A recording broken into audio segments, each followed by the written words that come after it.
오늘 토론 함께해 주실 네 분 소개합니다. 외교부 한반도 평화교섭본부장을 지낸 분이시죠. 김건 국민의힘 의원 나오셨습니다. 예, 반갑습니다. 김건입니다. 북한의 또 오물풍선 살포, 또 탈북민 단체의 대북전단 살포 등 상당히 또 우려하는 국민들의 목소리가 나오고 있는데, 우선 네 분께 짧게 지금 남북한 긴장 관계를 어느 정도 수준으로 보시는지, 가장 좋았을 때를 10, 가장 나쁠 때를 0으로 해서 의견을 먼저 짧게 말씀해 주시고 본격적인 토론에 들어갔습니다. 가장 좋았을 때가 남북관계 10, 가장 나쁠 때가 0. 김건 의원은요? 뭐 수치화한다는 건 별 적절치 않은 것 같고요. 저도. 네. 다만 이제 북한이 이렇게 비대칭 도발을 해오리랑은 오래전부터 예상이 되고 있었고, 그래서 총선 때는 이제 선거 영향 안 미치려고 자제하다가 총선에서 이제 야당 승리로 끝나면서 뭔가 이제 우리 정부가 약화됐다는 거를 빌미 삼아서 한번 이제 도발을 해본 것 같습니다. 거기에 대해서 우리가 단호한 대응을 해서 지금 일단 북한의 기도는 실패한 것으로 보이고요. 소강 상태에 들어가지만 우리가 준비 태세를 잘 갖추고 유지한다면 결국은 북한이 대화로 돌아올 수밖에 없는 환경을 만들 수 있지 않을까, 그렇게 생각합니다.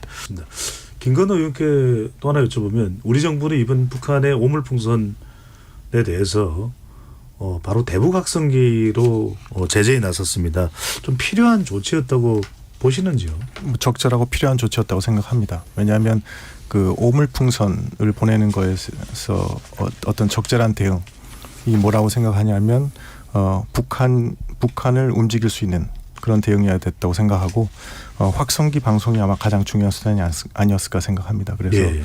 날아온 오물풍선에 대해서는 국민의 안전을 고려해서 안전하게 처리를 하고, 그다음에 더 이상 그거를 하지 못하도록 하는 억지책으로서의 그 확성기 방송 재개를 상대방에게 분명히 전달해서 지금 이런 소강 상태를 꺼낼 수 있었다고 생각합니다. 네. 자, 북한이 오물풍선을 살포한 것에 대해서 그 전에 시민단체 또 뭐 탈북단체의 대북전단 살포가 있었다. 이게 또 이제 상당히 논란이 되기도 합니다. 이 부분에 대해서는 김건 의원은 어떻게 보시는지요?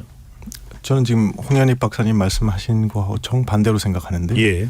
그건 뭐냐면 우리 국제사회가 북한에게 그 핵무기 개발을 하지 말라, 비핵화의 길로 와라, 그렇게 계속 요구하고, 그 요구가 정말 강해서 유엔 안보리의 결의안을 통해서 제재 조치까지 취하고 있을 정도로 그것이 우리한테 급한 문제라고, 중요한 문제라고 지금 북한에 전달하고 있는데, 북한이 이에 전혀 아랑곳하지 않고 있지 않습니까?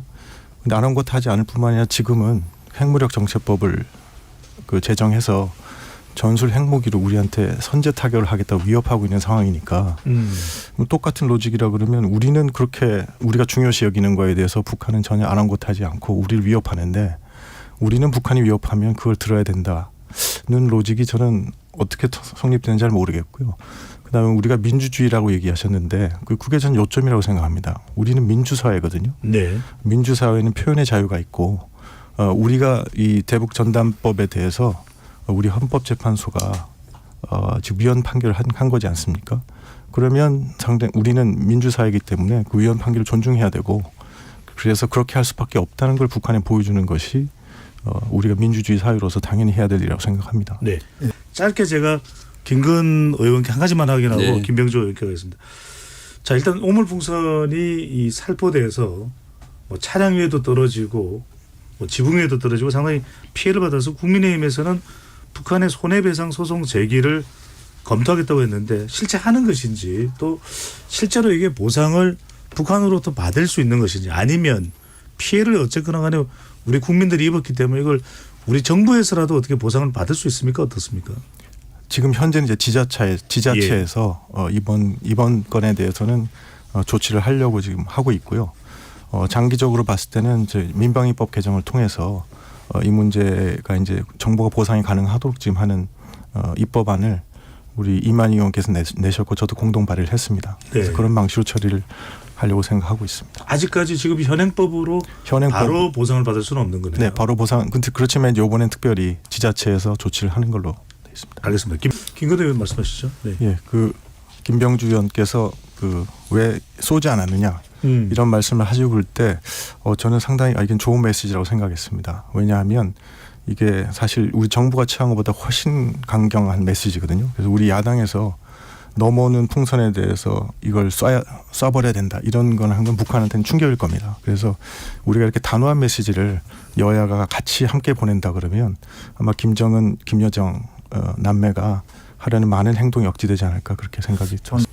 김건희 의원께 이 대북 전단에 대한 부분이 계속 좀 혼란스럽습니다. 그래서 뭐 위헌이 됐다고는 하지만 아까 또 김병주 의원 또 홍현익 박사의 두 분 말씀은 상당히 또 어떻게 해야 되는지 말아야 되는지 또는 정부가 관리를 해야 되는지 그렇다면 대북 전단 금지법을 지금 이제 민주당에서 준비한다는 이야기도 나오는데 이런 법을 통해서 좀 혼선을 정리할 수 있는 방법이 가능할까요?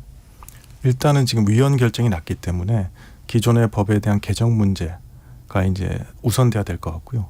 그 이후에 헌법재판소의 판결을 반영해서 그 법률안이 신중하게 검토돼야 된다고 생각합니다. 예. 그런 반면에 또 일각에서는 뭐 위험하지 않는 최소한의 차원에서 북한의 또 북한 인권을 또 알리기 위해서 탈북자 단체든지 시민단체에서 이렇게 전단을 보내는 것을 또 꼭 막아야 되는 것이냐 또 법으로 막을 수 있는 것이냐 이런 의견이 나오기도 합니다. 맞습니다. 그런데 이번 헌재 그 판결에서 제가 가장 유심히 보는 거는 이겁니다. 이제 대북 전단 금지로 인해서 북한의 적대적 조치가 유의미하게 감소하고 접경 지역 주민의 안전이 확보될 것인지는 불명확한데 정치적 표현의 자유에 대해서 제한하는 것은 매우 중대하여 과잉금지 원칙 위배된다. 이렇게 판정했거든요. 네. 그러니까 사실은 이 헌재 판결의 가장 중요한 메시지는 북한이 우리가 대북 전단 금지 같은 걸 했을 때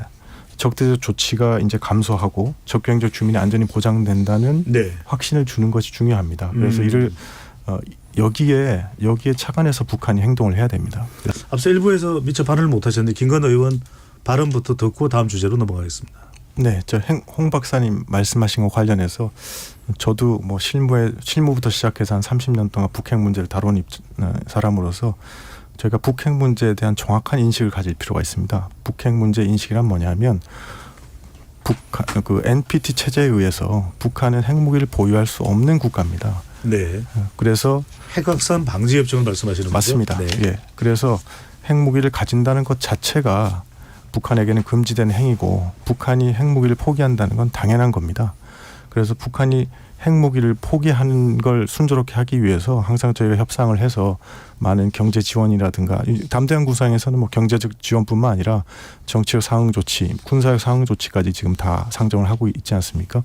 그래서 그런 노력을 국제사회가 기울여 왔음에도 불구하고 북한이 지금 핵을 포기 안 하고 있는 거니까 북한이 뭘 받고 핵을 포기해야 된다는 게 아니라 북한은 당연히 핵을 포기해야 되는 것이고 그거를 거부하고 있는 것이 현실이다.